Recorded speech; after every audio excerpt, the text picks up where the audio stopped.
Okay, so let's begin today with the Pratitya Samutpada, or the principle of conditioned co-production, also known as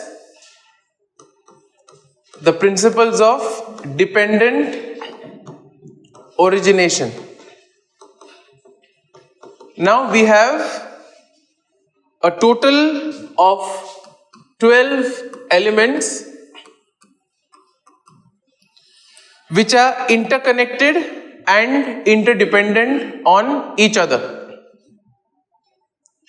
Okay, so this basically explains once again how suffering arises and how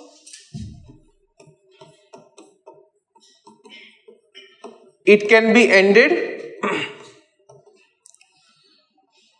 by a chain of causation.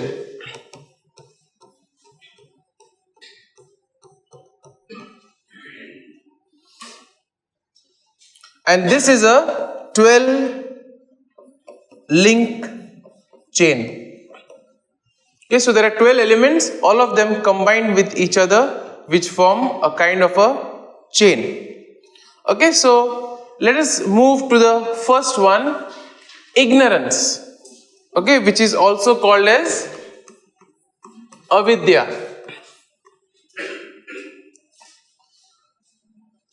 Now, in a way, when we speak about ignorance, what do we understand? What do we understand by ignorance? Not aware, okay? Any other?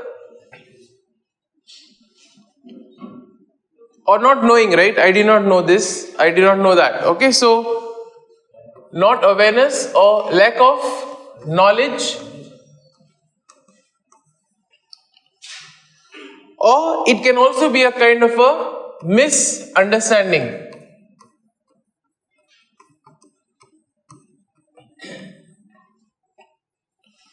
And what is this all about? About nature of reality. So in other words, we can say that ignorance is not being aware of, or not having the knowledge, or having a misunderstanding about the actual nature of reality. And therefore, they say that ignorance is in a way the starting point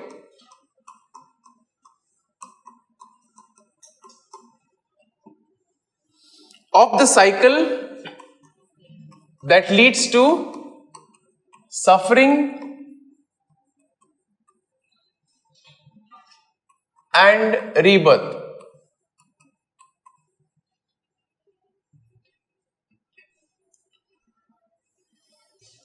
Now, ignorance also goes beyond. It is not just simply lack of knowledge, but it is also said to be misunderstandings about the true nature of existence, the workings of karma, not knowing how our actions impact us, also a misunderstanding or lack of knowledge about the origin and nature of suffering.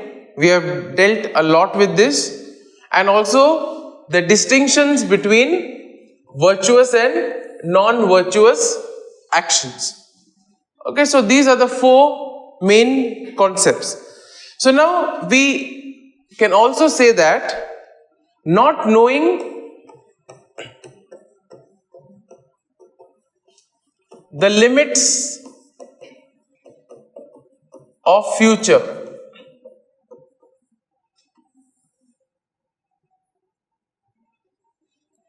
so this refers to the lack of knowledge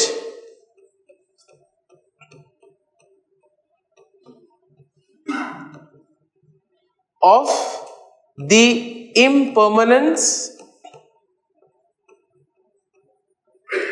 of reality.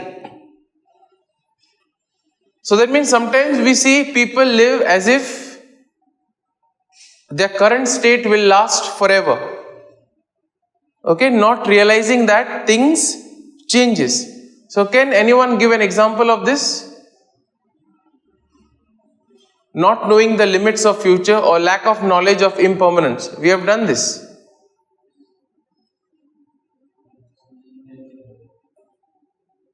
Something to do with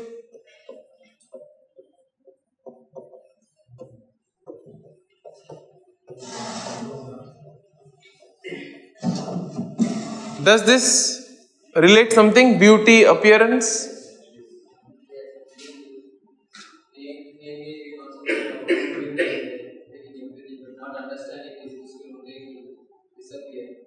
So in a way we see that person may be clinging to their beauty, to their external appearance, okay, and it may be difficult for that person to accept sickness or old age, etc.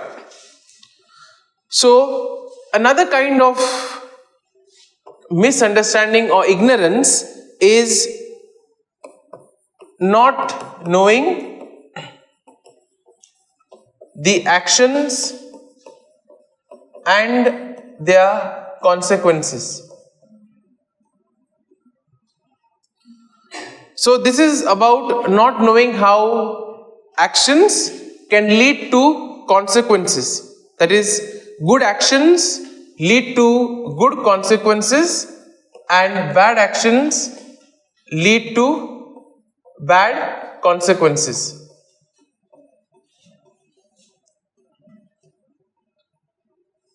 For example, we see that somebody may cheat, somebody may lie in order to gain a short-term advantage.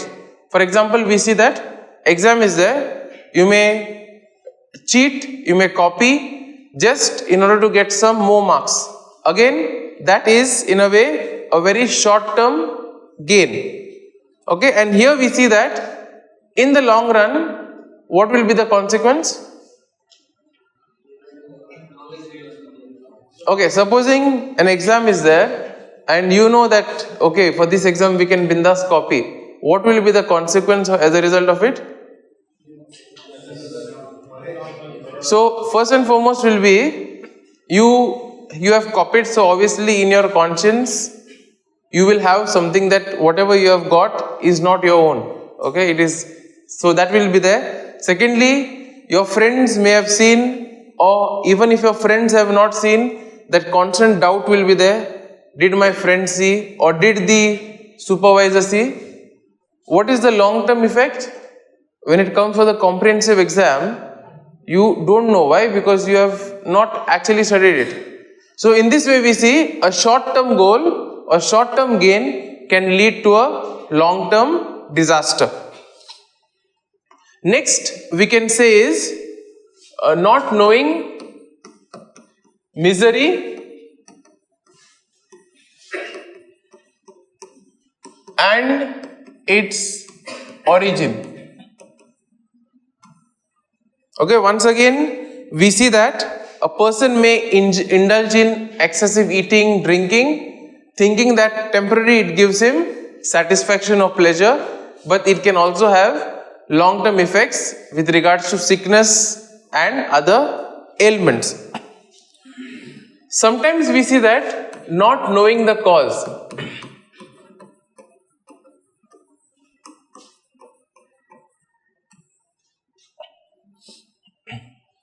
So for example, in general we see, if we don't know why things happen,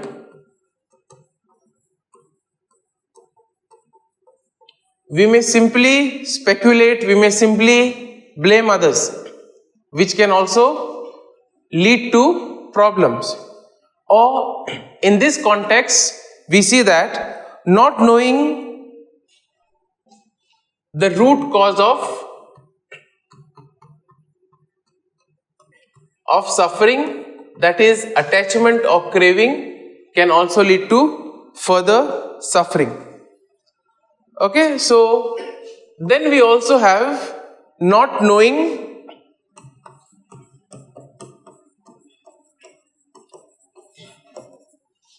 what is virtue and non-virtue,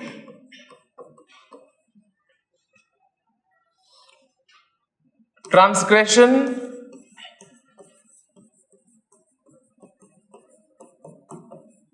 plus non-transgression,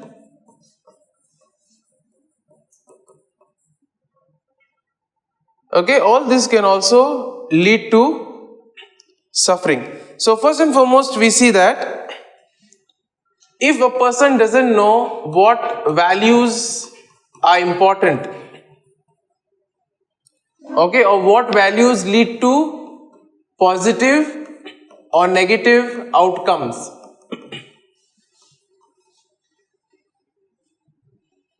so for example, we may justify being selfish or harming others, but ultimately we do not know what harm it caused to ourselves. Similarly, we also need to know which behaviors are ethical and which are not. Okay, and this basically comes with our dealings with others. So therefore, at the same time, we also need to know what values or what virtues we should cultivate and which should be left out. Okay, and this in a way, if this is taken care of, we see that person moves away from ignorance. Now we see that ignorance leads to the second link in the chain, that is predisposition. Okay? What do you all understand by predisposition?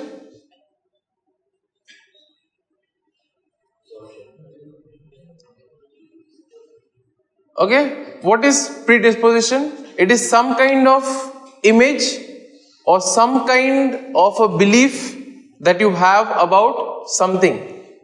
Okay, so sometimes we see that we may go to a new place or we may meet new people, but if we have some different image or if we have some different information about them which is not correct, it can lead us to misinterpret, it can lead us to misunderstand situations or persons. Yes, you can include that in that. So in this way, we see that predisposition refers to either fabrications or in simple words, we can call them mental formations.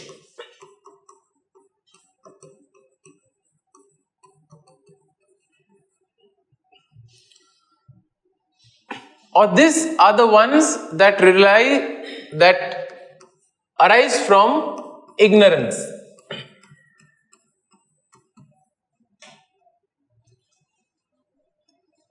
So we see that these predispositions in a way affect the present and have consequences for the future.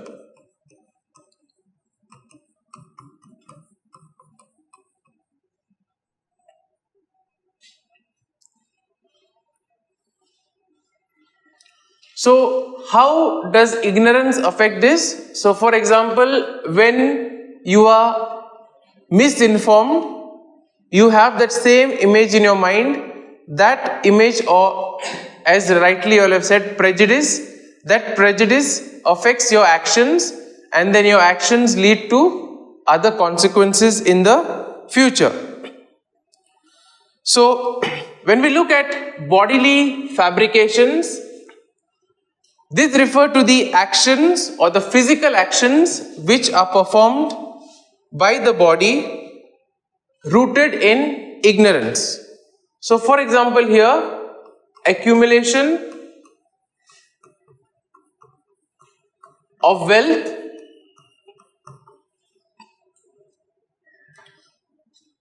so if a person thinks that accumulation of wealth is something that will lead to happiness. It can lead him to unethical behaviors. It can also lead him to become a workaholic, which in turn then causes problems with the body since he has not taken care of his body. Secondly, can also cause problems with relations. So therefore we see that this is arising because of ignorance. Next we have verbal fabrications, actions performed through speech. Okay, so our words can also have their consequences. So for example, we see that somebody may gossip or lie in order to gain social approval, or also this can be used to manipulate or to gain favor or to even secure status. Okay, and backbiting, all of this is very common in today's world. So all of us may have either experienced it or at some point of time may have been prey to this as well. Okay, just to get the favor of somebody, to be in the good books, we may resort to this. And the third one is the mental fabrication, our thoughts and intentions. And here also we see that these thoughts and intentions are as a result of our ignorance.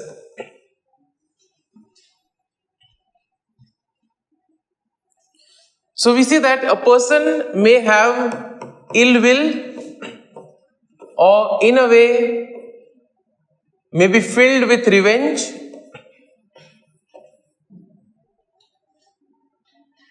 knowing that this will help him to assert his dominance. For example, if suppose somebody has done bad to you, okay, say suppose somebody has, you were aspiring to get one particular position in the office, somebody else has got that and you are very hurt, and now what happens is you are thinking every time, how will I get back or how will I take my revenge on him? And in this way we see that our thoughts and intentions. Now why ignorance here? Because we do not know what are the actual reasons why that person has got or what has been our shortcomings, etc. But we think that we were the best candidates for that particular position. It was our right to get it.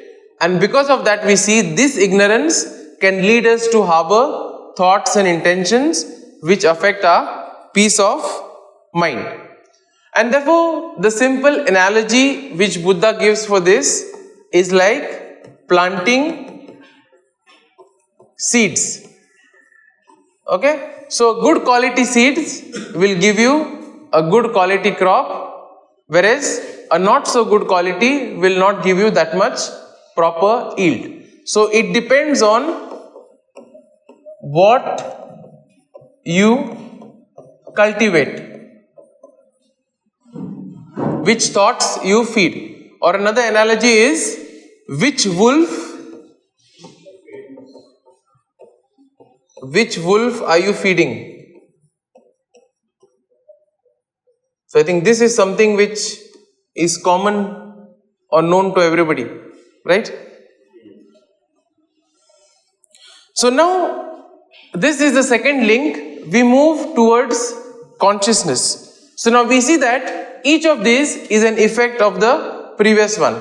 Predisposition is as a result of ignorance, and what we'll see now, consciousness is as a result of predisposition. So here we see that when we speak of consciousness,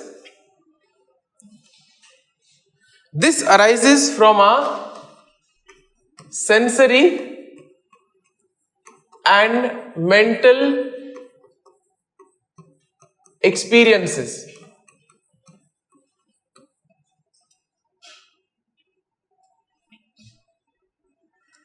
And therefore there are 6 types of consciousness, as you can see, you have the eye consciousness, ear consciousness, nose consciousness, tongue consciousness, body consciousness, and the intellect consciousness.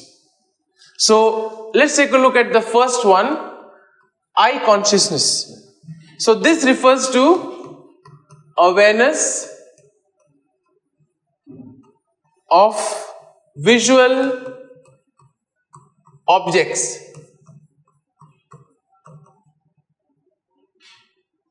So for example, you are going on the road, there is a beautiful flower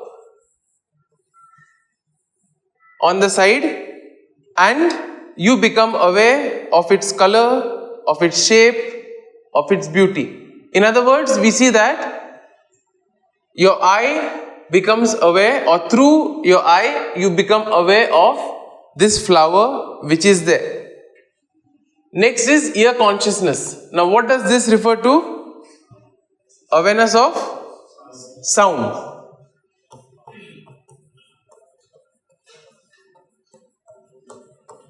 So now,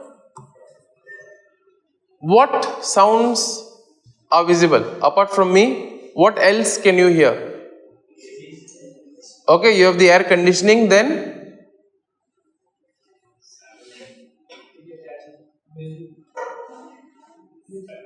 apart from me. Okay, so sometimes if you see, you can hear people typing, you can hear also, if you focus a little bit more, you can also hear the friction of the pen on paper, also sometimes the breathing or bodily movements, etc. Yes? Sometimes snoring also. Okay, so in this way we see that we become aware of the sound that is there around us. Next we see that nose consciousness, awareness of, okay, so around 12 o'clock or 12:30, if the windows are open, okay, suddenly we begin to imagine what will be there for lunch, right, depending on the smell that comes from the kitchen. So in this way we see that recognizing things by their aroma or their smell. Tongue consciousness, awareness of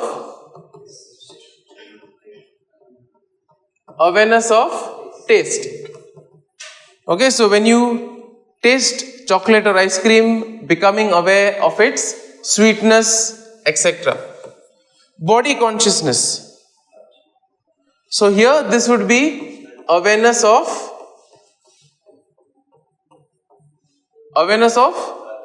touch and physical sensations.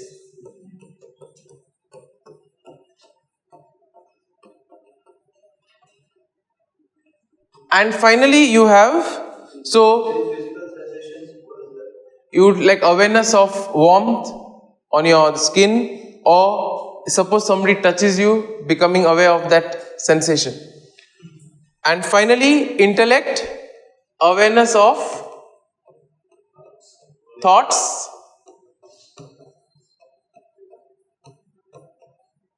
and mental objects, or we can say our intentions.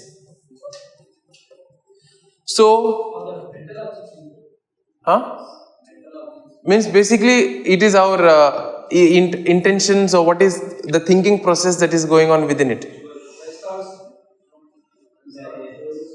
Yeah, the intentions, whatever you may have. Okay, so in this way, for example, thinking about a problem, becoming aware of the thoughts, becoming aware of the solution, that would come under intellect consciousness. Okay, now to along with this, we also have the cause and effect consciousness.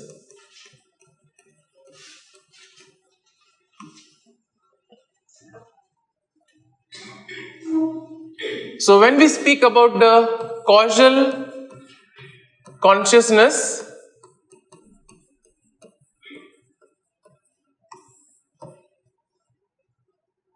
This is the consciousness that we have at the time of cause.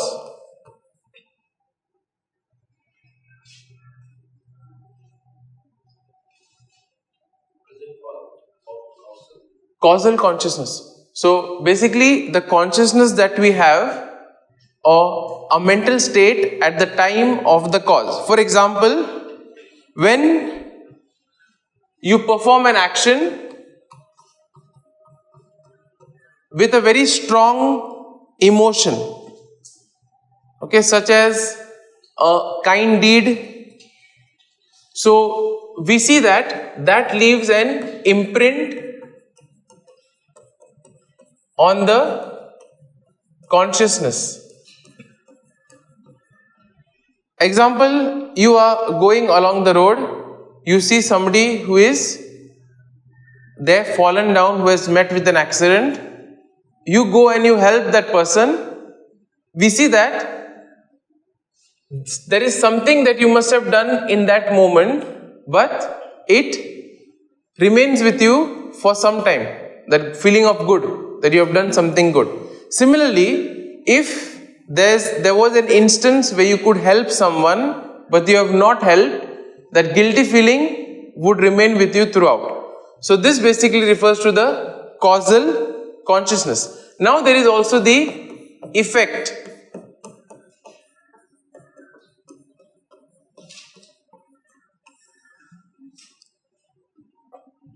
So this refers to the,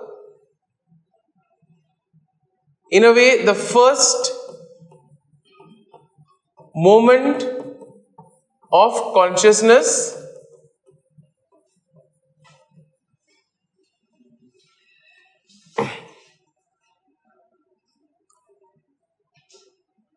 that arise as a result of the deed.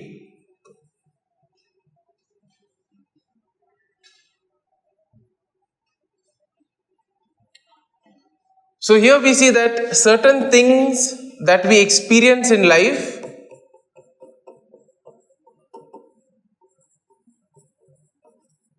goes back or is conditioned by our past experiences.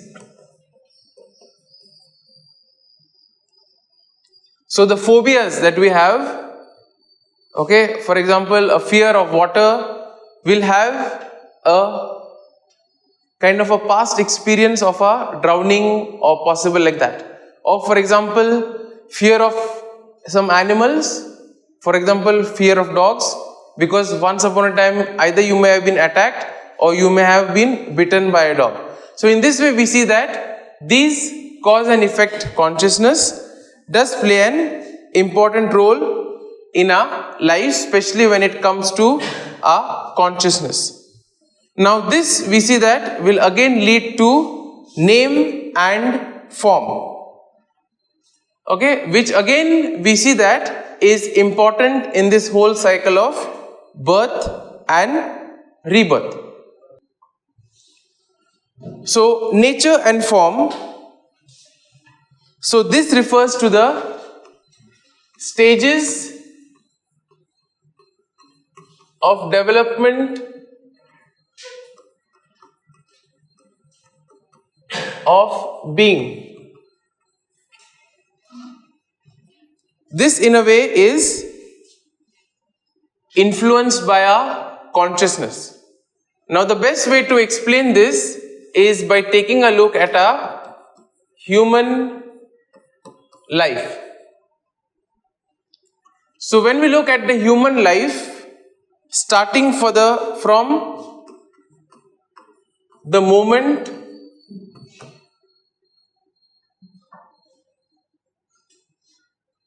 of the embryo in the womb,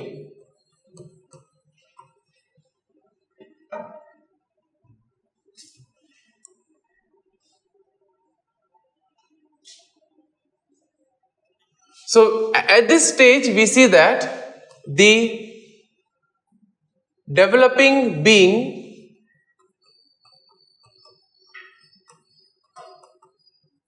already has the 5 aggregates. And which are these? Which are the 5 aggregates? First one is form, then next something to do with feeling, sensation, then perception,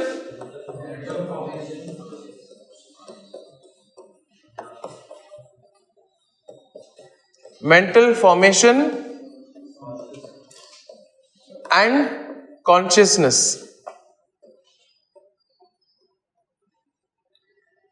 So in this example here of the embryo in the womb, so the form will basically refer to the physical body,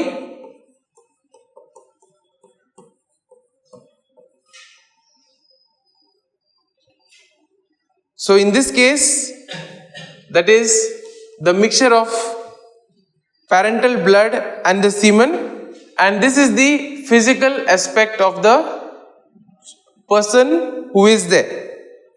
When we look at sensations, what could be the sensations there in the womb?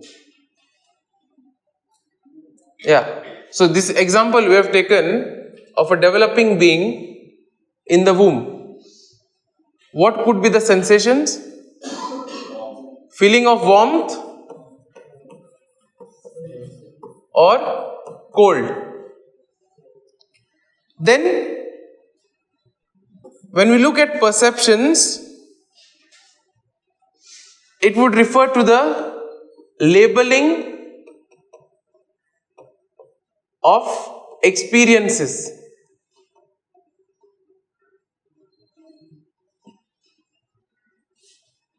Or maybe distinguishing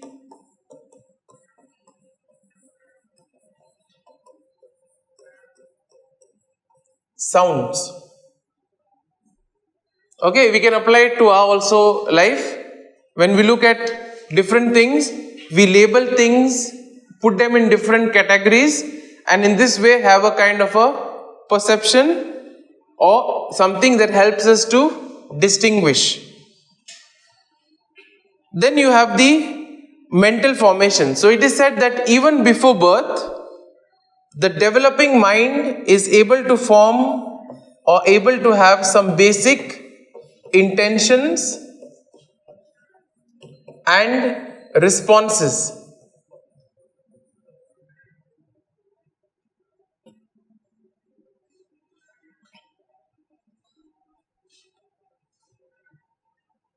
And consciousness again would be awareness of experiences and sensations.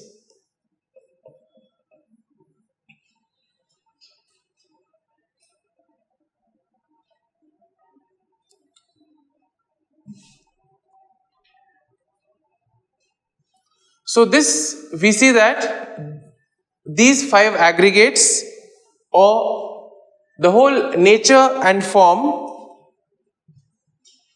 is in a way the combination of physical and mental aspects that are present right from the moment of conception.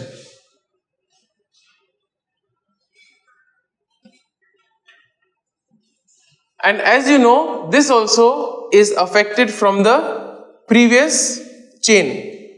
So we started from, where did we start from? Ignorance.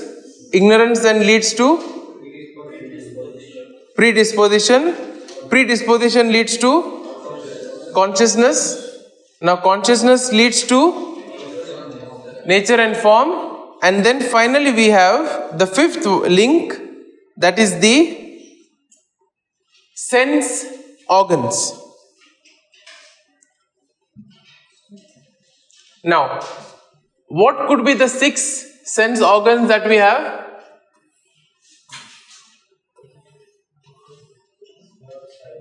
So first would be the eyes. This basically has to do with the visual, as we have already seen. Next is ears, then nose with regards to smell, tongue,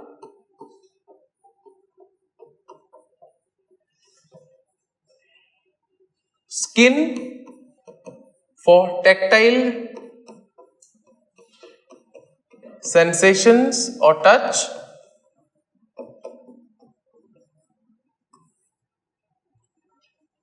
and then you have mind for thoughts, ideas, etc.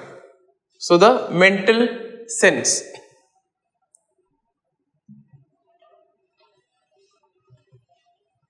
Now we see that in all these, as they mature, they get refined. For example, when a newborn baby first encounters the world, how will the sight be? Initially it will be a bit blurry, right? Then as it gets adjusted to the surroundings, as it develops, the vision improves, it is now able to distinguish. Similarly, we see that as the vision improves, it is now able to recognize, it is able to categorize and distinguish.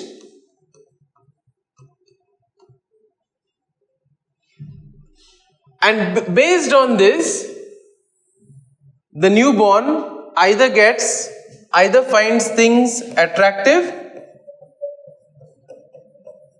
unattractive, or neutral or indifferent.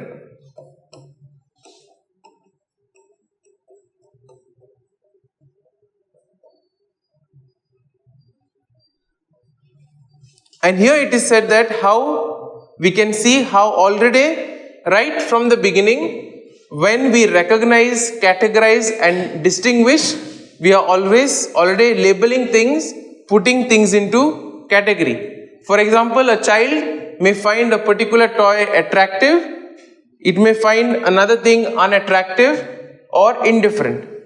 When we look at our lives, based on our experiences now, we have come to recognize the different tastes for food. So we'll also have our preferences.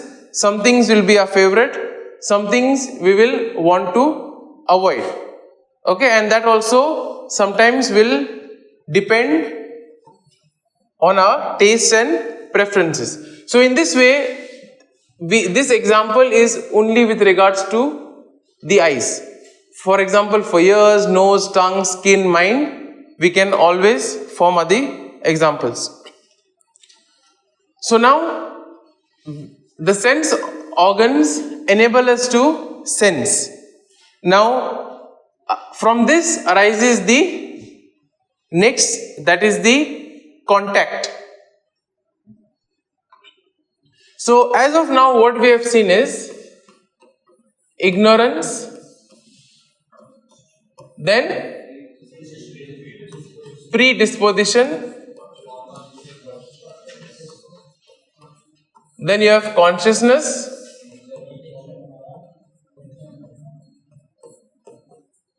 nature, form, then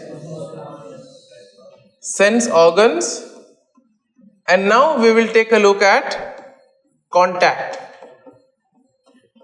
So it is through our sense organs that we get into contact with the physical elements of the world.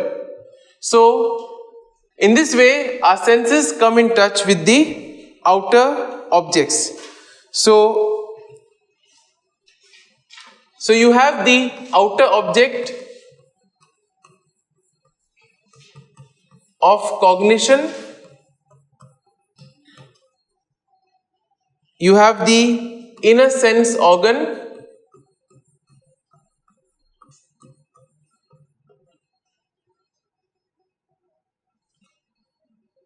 and consciousness are in a way very important here. So how are these 6 contacts named? Based on the sense organs, you will have the visual, ear will lead to auditory, then nose will lead to olfactory, then taste will be gustatory, then you have tactile from the touch, and you have the mental contact. So this is, we have reached 6, halfway we have reached. Tomorrow we will try to continue the next 6.